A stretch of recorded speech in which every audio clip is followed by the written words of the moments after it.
Fisher Bowl. What is it called again? This place.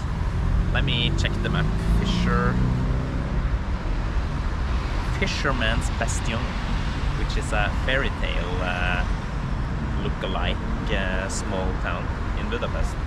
But as you can see behind me, here is a better view of the Parliament building. It's the third biggest Parliament building in the world, actually. And it looks pretty awesome from this angle. During night time, it's supposed to be pretty romantic because they light up the whole area there. And couple gather around to see it from this angle. And yeah, as you see, we have this long water, Danube, the river, the second longest river in all of Europe after Volga in Russia. For now, we're heading to Fisher Bowl's Bastion, which is that way. It's supposed to be this way here. Hope we're going the right direction. I'm just guessing, you know. Oh yeah. Let me check the Google map. Let's cross here. Yeah, it's supposed to be. I think we can actually go up here.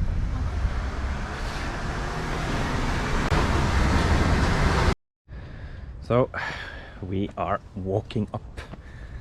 Feels like endless stairs in order to get to what you can see behind there. This Fisherman's Bastion, the fairy tale castles, as I would like to call it. On the stairs you have this inscribed Hungarian Anna. It's written Anna. Oh, understood something. Kafka means, I guess, coffee. Yeah, no, I give up. Hungarian is a difficult language to interpret. Oh, Agnes, that's a name. Veronica. Emma. Ah, it's names. Anna. Ah, it's people name. I thought it was words in the beginning. Andrea. Communist. It's written Andrea.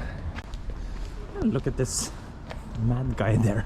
Wow, it's opposite way. What is he doing? Yeah, it's opposite way. Let's go.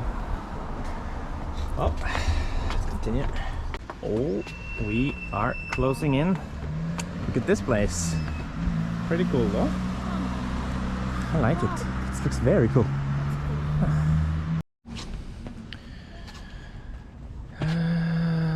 Wow. This is a big area. If this is the whole... We're here. Ah, we're here now. Oh, okay, so we go up here and take a look here, and there is this main church complex, I think. So here is what you can see over there. It's a church, it's castle, I think, because it's written castle. Yeah, but this is not very castle-like, though. This is castle, I think. Yeah. We'll see. It's not windy. Oh, wow, look at the Parliament building view from here. So cool. Yeah. Ooh, now we're starting to get a pretty cool view of the whole city. It's quite awesome. It's not ruin someone's photo. Ah, look at this. Cool. Pretty cool. Yeah, let's do that. And this is the Hatthias Church. See here, all these warriors fighting for the king. Very empire style. Hungarian Empire was pretty big back in the days. Hungarian Austrian Empire. And this church here reminds me very much of Notre Dame in France. Okay, should we? Let's go the stairs, yeah.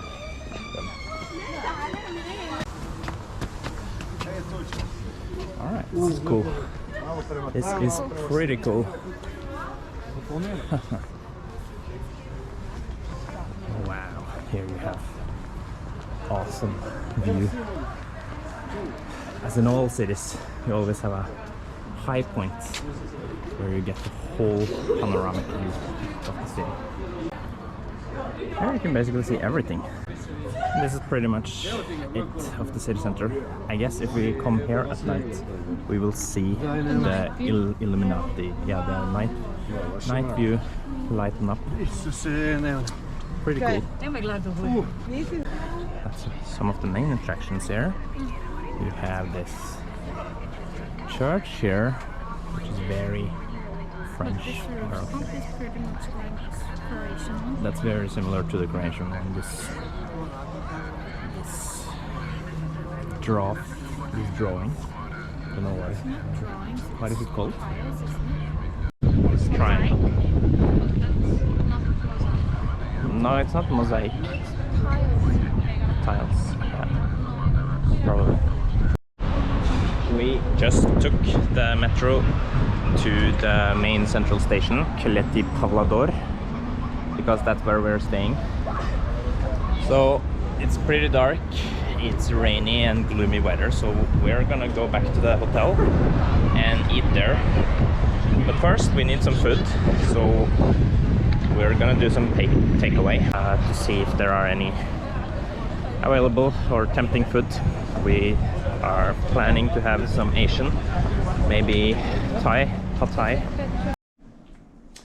So we finally reached our hotel room and we just bought some dinner. Tonight it's gonna be Asian style, pad Thai and fried rice. So, and then we bought some soda, water, some chips here, and a caramel, no, cacao's, chocolate biscuit. And of course you need to try the Hungarian wine. Actually, Hungary is very famous for wine. There are some regions here that produces very good wine. I've heard. Local food, dessert, products, like you can see here, you name it. So it's the first time for us to visit the market in Budapest. And this market here, Nagy Vasarsarnok. Oh yeah, be careful. Nagy Vasarsarnok, or Central Market Hall, as it's called in English. So let's see what they have. We haven't eaten any lunch or breakfast yet. And here it looks more central. So this is probably the main square of the market that we can see here. And you see they sell a lot of various meats, sausage, they sell goose over there, as I can see from far distance.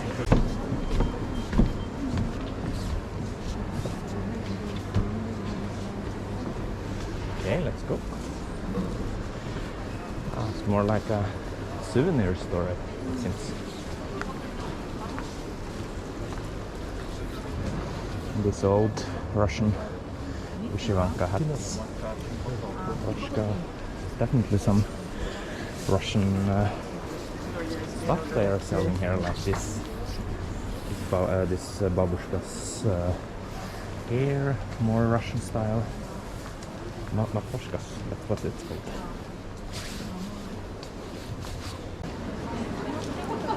No, it's only fruit market. Right. I mean, we're more looking for food. Right now.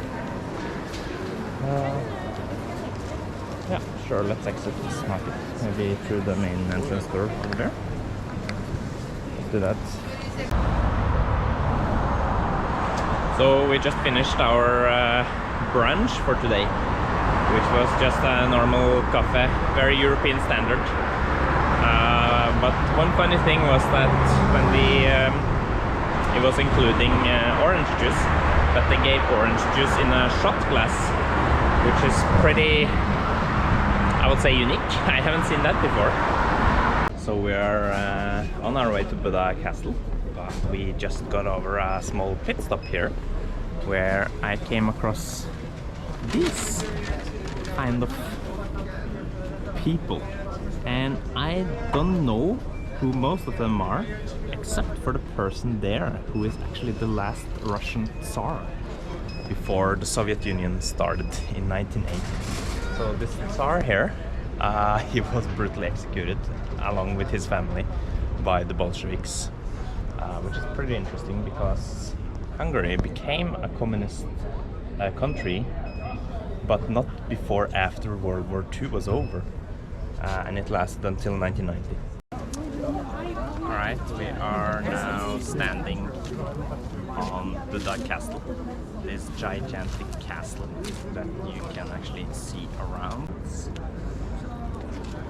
So we did a short of a hiking to get up here, not very far, but if you see down there, you can see the stairs. It took approximately 5 minutes to get up. You don't take breaks. If you take breaks, it can take a bit more, but it's not very far. This Danube River, it stretches through 8 countries, I think, and it's the second largest river, as I've told several times, after Volga in Russia. It's a very pretty city, I would say.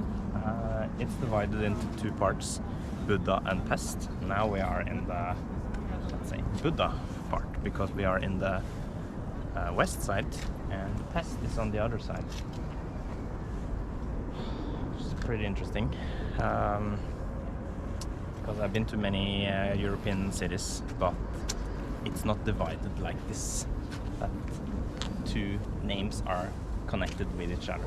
Like for example Dublin, it's also divided between the north and south side, but the north and the south are still called Dublin. But here the whole city is called Budapest, but this part is called Buda and the other side is called Pest, which is pretty interesting. We see the same view from a bit higher up.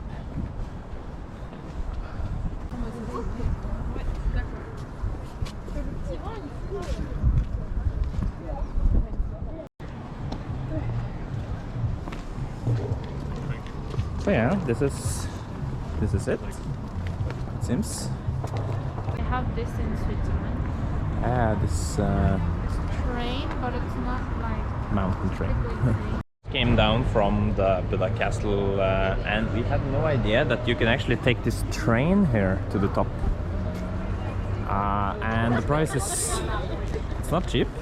It's 1400 Hungarian forint, which is approximately €2 to get to the top. As you see here, it's pretty popular. It's a long line, pretty long line.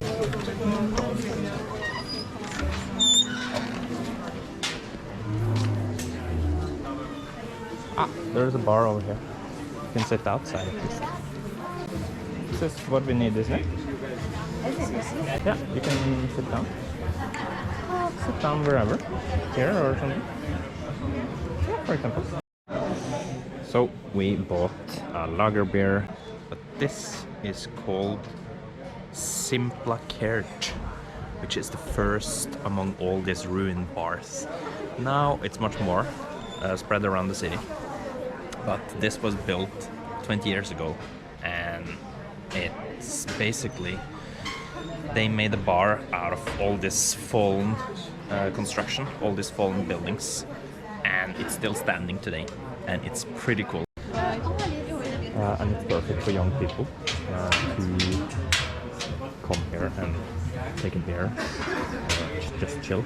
And this vintage bar here basically represents freedom, or just be who you want, I assume. And I heard that some of these vintage bars here, they are part of various movements, like can be demonstration movements, protesters, or whatever it can be. So that was the ruins bar, Szimpla Kert, you can see behind me.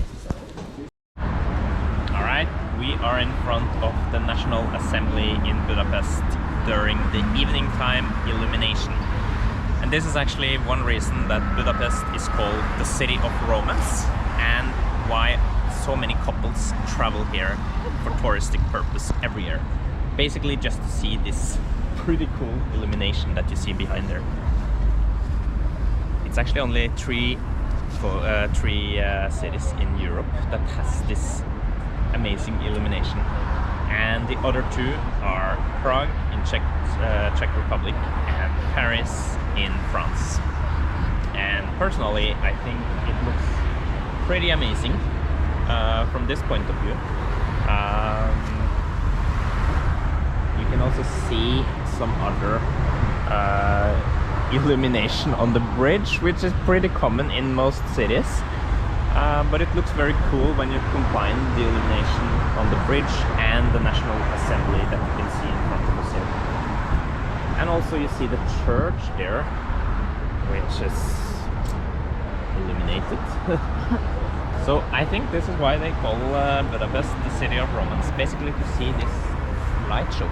And it makes it extra spectacular when you see the Danube River. You get a perfect shot, especially when you see this from this is the west side of Budapest, basically Pest area, Buda Park. So yeah, I think it's worth it, definitely, to go here during the evening time. And yeah, and also this is our last evening in Budapest, because we will take a flight back to Dublin tomorrow morning at 11. It's been a wonderful, how many days? 3 days? 3 days. It's been pretty amazing to see this Central European country, what the city has to offer. I won't say it has amazing food, but they definitely have some local dishes worth trying. Like today we tried the paprikash, which is basically a stew based on paprika. And since paprika is the national vegetable in Hungary, it's definitely worth trying. We tried goulash, tried some local beer, wine, of course, you need to try wine. What's special about the wine in Budapest is that it's very sweet compared to other wines that you can find in South Europe or South America, where the wine is big. So definitely try wine when you come here. So yeah, until next time, guys.